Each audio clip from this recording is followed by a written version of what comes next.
Okay, let's look at exercise 6e.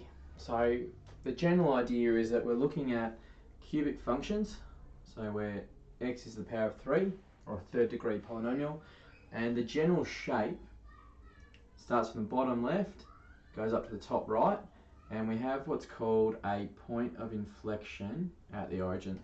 So at that point in the middle, we have a gradient of 0. Now, if we look at some of the questions in exercise 6e, so let's look at question 1.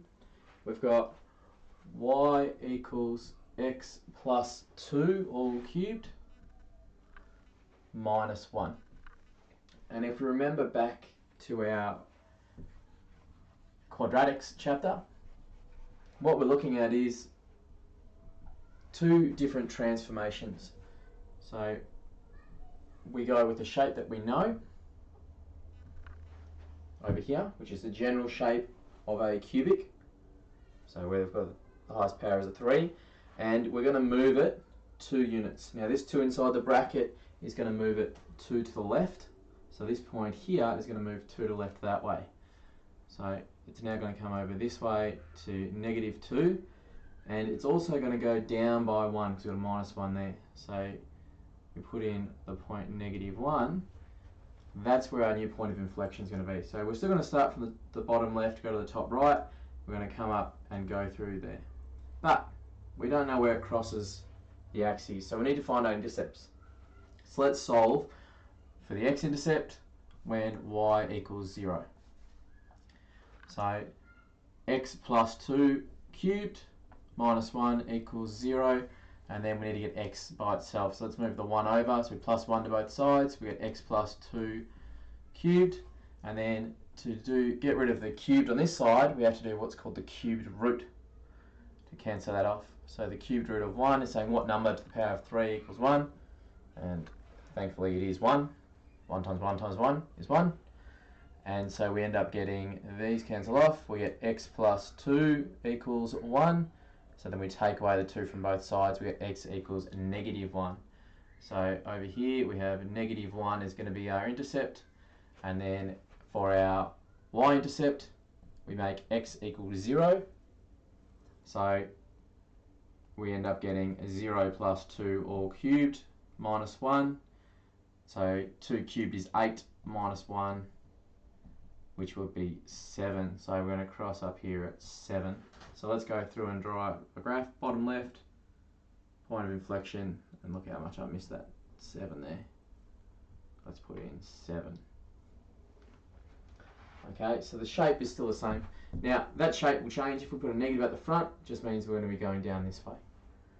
Okay, so if we want to move it left or right, we put something inside the brackets of the x. Let's do another one. Let's look at let's find one with a negative. Let's look at exercise 6e, question 2f. So we've got negative 2,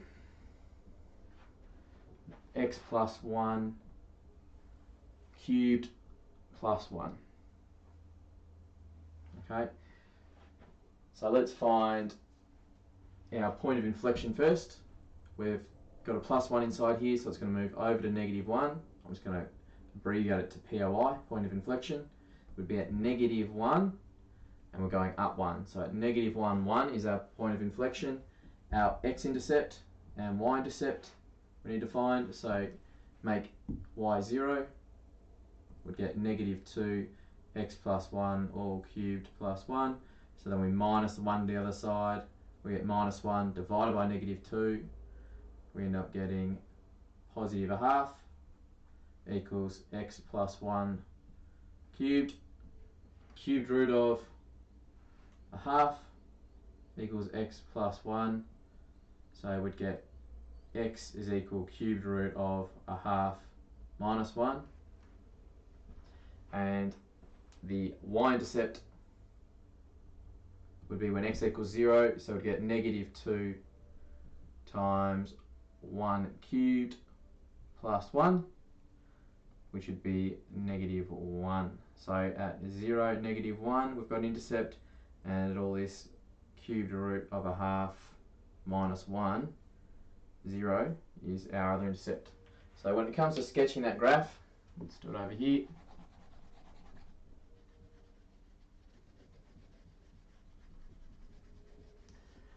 Alright, we've got point of inflection at -1, 1. And we've got intercepts at y equals -1. So down here at -1 is +1. And our x-intercept, now if we want to do a decimal equivalent, we could find that out, but what thing to the power of 3 would equal half is going to be pretty small. It's going to be a lot less than 1. So if I take away the 1, I know it's going to be in my negative side here. And I can see to follow that shape, I'd have to be somewhere in here anyway. So let's just label that value with the exact cubed root of a half minus 1. 0 is that point. That point there is 0, -1. And then because we've got a negative at the front, -2, that means we're going to come from the top left down to the bottom right. So our graph is going to come through point of inflection and down like that and keep going up to the right. Okay, so the general idea of 6e is just to follow the same rules as when we had a quadratic in turning point form, and we just have transformations going up and down and left or right.